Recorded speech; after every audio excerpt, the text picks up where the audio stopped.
Hey, I've got a 2004 Chevy Impala, and I have the mysterious leak where you're losing coolant and you're not really sure where it's from. And took it to the mechanic, and he pointed out where they are. And so it's those little plastic heater hose elbows, and they're right there. See that silver one? So the original one is plastic, and they get old and brittle and they start to leak, and then you got to replace them. And I already done the job. I don't have two sets of hands, I just have one set of hands.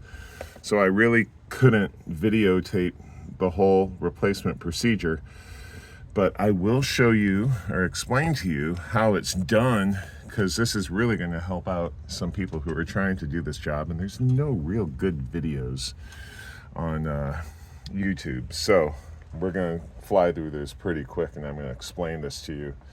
So first thing you're going to do is 8mm socket, take off the positive post on the battery, because you will be removing the alternator, kind of. You're not disconnecting it, you're just setting it to the side. That's step one.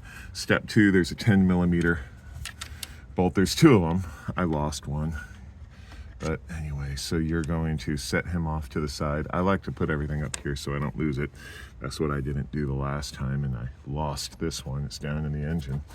So you're gonna set this off to the side. Okay, so he's off to the side.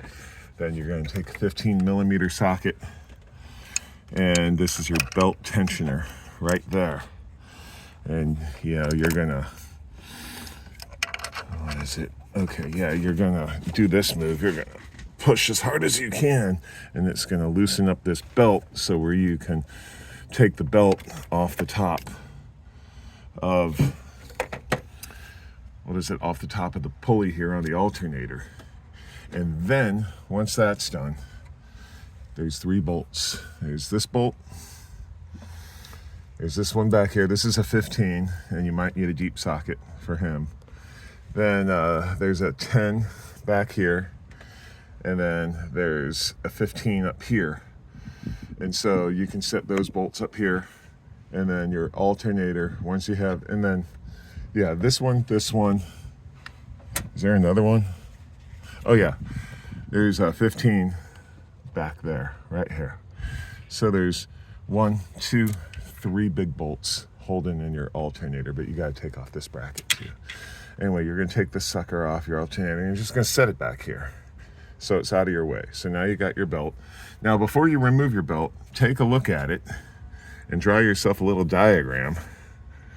And if your car doesn't have one, this is going to save you a lot of trouble. So I drew a little diagram with a little Sharpie right here. And boy, this saves a lot of trouble. Okay, so once you have your alternator off, this is your idler pulley.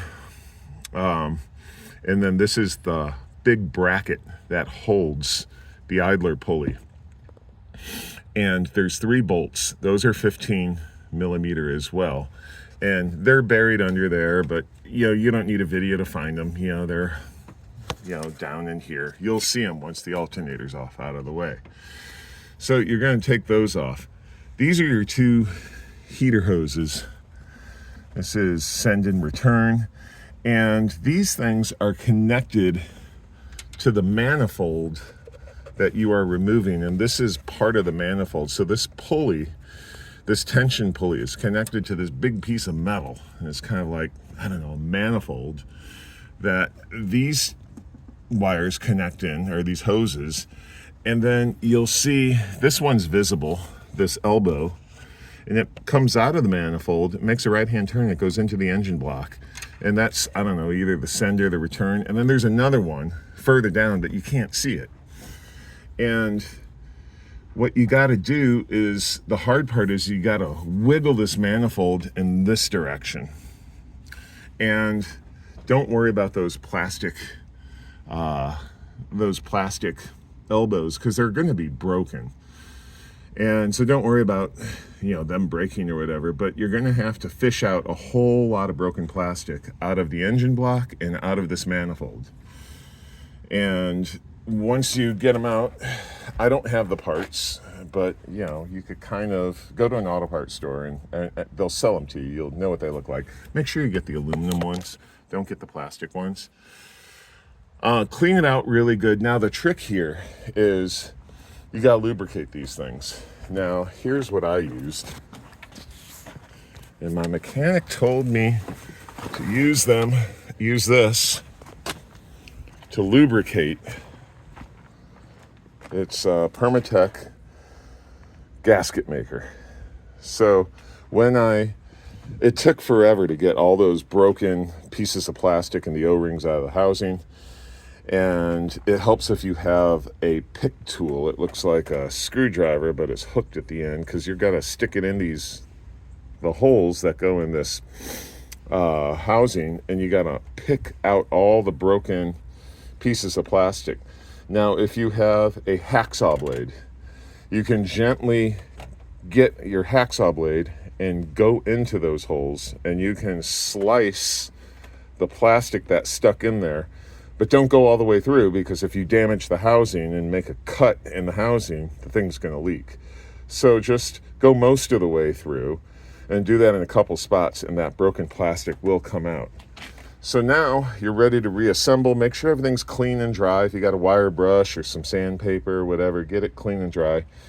Put the new parts in. And I didn't use this the first time I reassembled, and they leaked. The leak was worse than it was when it was new. Or not when it was new, after I did the first repair the first time. So now I regret ignoring my mechanic's advice.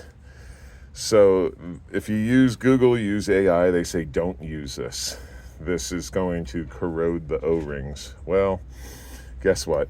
You know, my mechanic said, don't worry about that. He says he's been doing this forever, and every time he does this job, he uses this, and he describes it as having sex with 2 condoms on instead of 1, which I thought was a pretty good analogy, because those O-rings alone aren't going to create the seal that you would like to. So you goober this stuff up, and not only does it lubricate it, and those little elbows with the O-rings slide right into the housing and slide right into the engine, but when this cures, give it a day to cure, like 24 hours, you'll have not only the O-ring, but you'll have the gasket maker. You know, this thing will harden. You'll have 2 different devices to keep those things from leaking. Now, what I will tell you is, when you put the 2 elbows in, put them in the housing, and then you are going to line it up with the side of the engine, and you're going to push this way. So put them in the housing, both little elbows, and they kind of each have to sit at a weird little angle, and that's going to be the hardest part. But once this stuff is really slippery when it's, you know, wet, and don't waste your time, because this stuff might get tacky. But it just makes it a dream. It just is like petroleum jelly, you know? So you take those 2 little elbows, and it just slides right into the side of the engine, and boom, and then you just reassemble it. And you know, repeat, you know, do the whole process in reverse. Anyway, that's what I want to show you. So hopefully this helps somebody.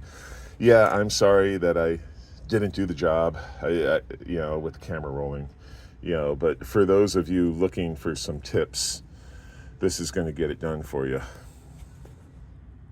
Thanks for watching.